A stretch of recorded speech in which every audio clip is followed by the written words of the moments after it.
Well, surprisingly, Metroid Prime Blast Ball is out for free on the 3DS, and with it comes a never-ending river of criticism from those Metroid fans who wanted an actual Metroid game. Can I blame them for wanting a proper Metroid title? No, I really can't. It has been years since Other M released on the Wii, and even that was poorly received by fans, so I can see why people are disappointed at this game's existence. However, that doesn't discredit the quality of Blast Ball and what could be with Federation Force. After playing a lot of Blast Ball, I'm optimistic for Federation Force. Not only do I really not care about Federation Force being the worst thing to happen to Metroid, but I also think we'll see a proper Metroid installment in the future, probably on the NX. I mean, with the Wii U not being financially successful, I didn't expect Nintendo to put another Metroid game on the system anyways. But what gives me the most hope for Federation Force is actually Blast Ball itself. Now, before we begin, I would encourage you all to give Blast Ball a shot, without expectations that this has to be a proper Metroid game.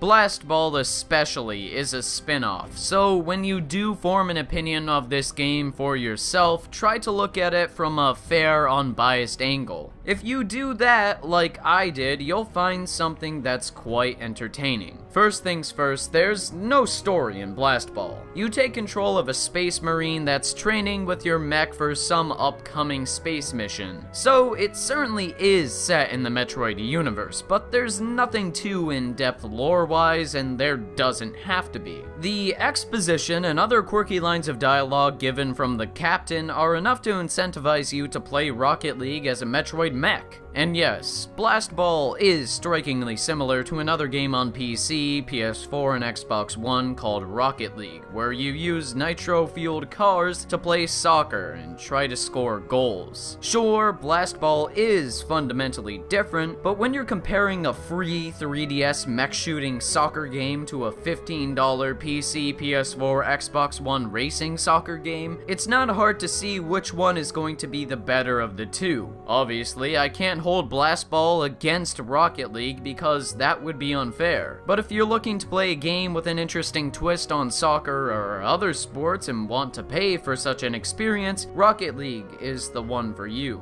But even with this comparison, I still think Blast Ball is pretty good. The primary mode of gameplay in Blast Ball is playing soccer against other player or computer-controlled mechs with a team of 2 other players, but there's much more to the game than that. For one thing, as you play more and more, you can customize your mech in limited ways. You can adjust what your male or female pilot says in their pitch, as well as the colors and textures of the mechs. You can make your mech helmet a certain color or add a preset skin to it like hearts or amiibo unlocked ones. These add a bit of variety to the whole Blast Ball experience, and while they're nothing mind-blowing, I still appreciate their inclusion here. Plus, you can do other things than playing sports, like with training. Here you can practice your shooting skills and try to destroy as many targets as possible. It does sound like a simple concept, but the targets move, which only adds to the immersion and challenge. Instead of aiming with your control pad, you have to move your 3DS. What fun! And I suppose now is as good of a time as any to discuss perhaps the most glaring flaw in Blast Ball, the controls. A lot of the problems with the controls unfortunately stem from the fact that this is on a 3DS, and as we know, shooting games are hard to streamline on this console. Basically, you can move with the control pad and move your reticle up and down with it too, but you can lock onto targets with L, which makes playing the game a lot easier and less frustrating. In the Blast Ball mode, always having the ball be the center of the gameplay works tremendously well, and pressing A to shoot said ball with it being in the center feels natural. If you're feeling risky, you can release L and try to take potshots at your opponents too. But if you hold R, you're allowed to use the gyro controls to more precisely aim your reticle at objects. Say if you're locked onto the ball and you want to move it in a certain way with your lasers, you can hold R to maybe get it there. The problem is, the gyro controls are very finicky and a hassle to use in an intense match. Maybe it works better on the new 3DS or the added C-stick there mitigates this issue, but for for me, on the regular 3DS, the problem is not one that can be solved or avoided. For that reason, I never really used R to aim. I always locked onto the ball with L and strategically shot it to win, and win I did. See, I said before that the controls are Blast Ball's biggest flaw, but I guess saying they are the biggest obstacle would be more accurate. The controls are the largest hurdle to surpass to really get the most out of Blast Ball. Over the 5 hours I have in the game, I got used to them very quickly, and I think with enough grit and determination, you can too. Also, I don't really see how the developers could have improved the controls with what they had to work with.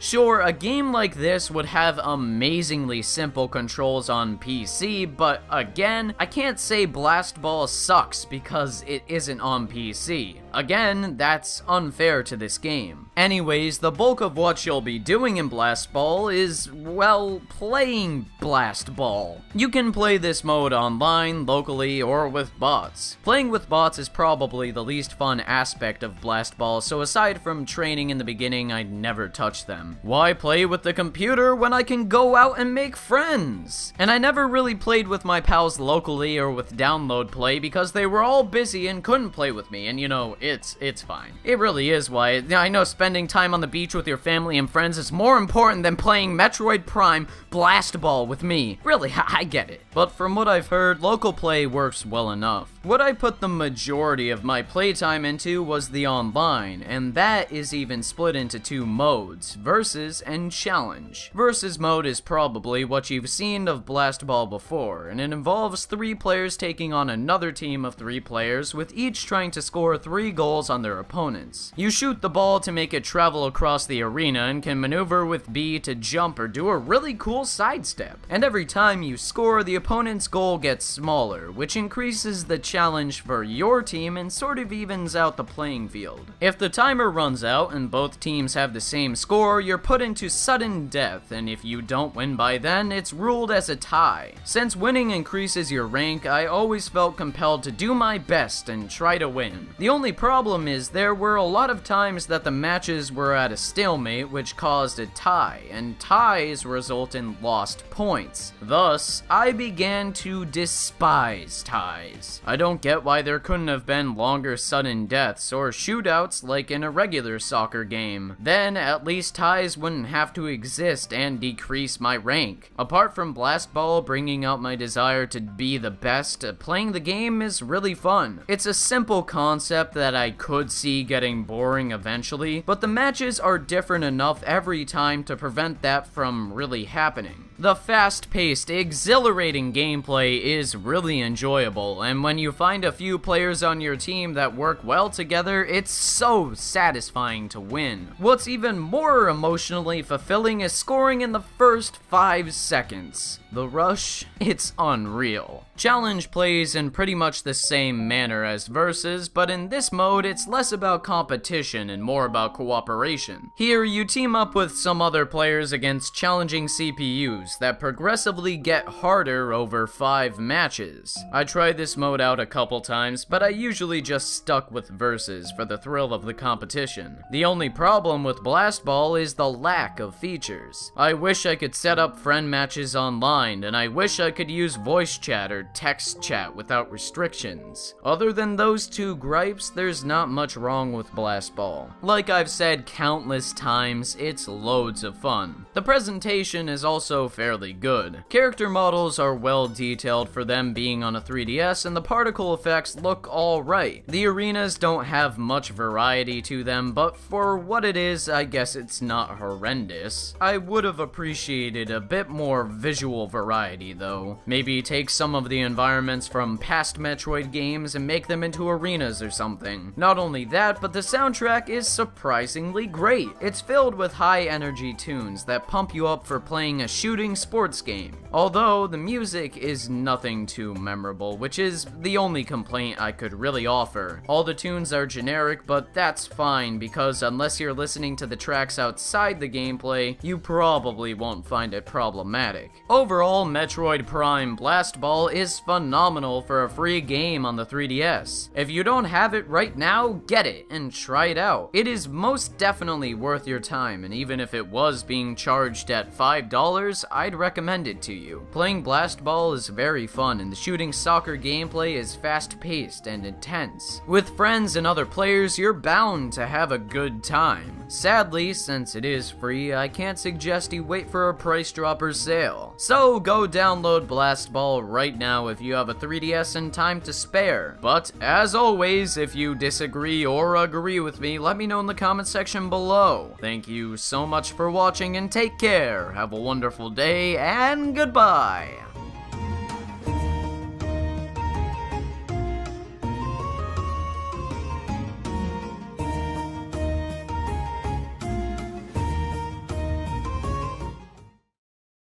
Good game. Defense. Vamos, vamos. Go, Defense. go, go. Defensa. Go, go, go. Defense. Buen juego. Good game. Buen juego. Good game. Defense. Hola.